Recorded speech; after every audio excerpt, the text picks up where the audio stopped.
আজকের দিন হলো 30/8/2025। এই দিনটাকে আমরা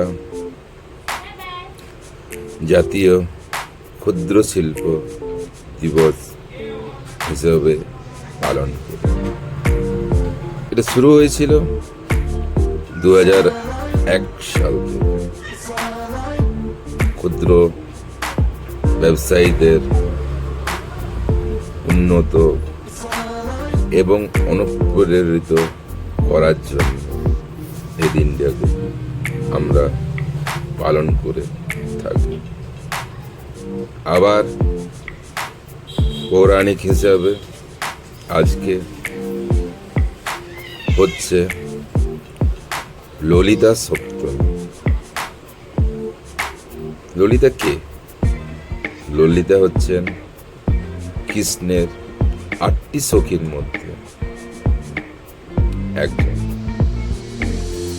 এই দিন মারা তাদের ছেলের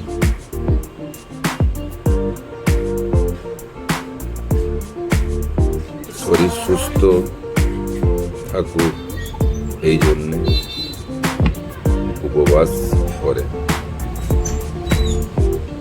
এই ভিডিও যদি তোমাদের ভালো লেগে থাকে তাহলে লাইক, শেয়ার, ফলো অবশ্যই করবে। ধন্যবাদ।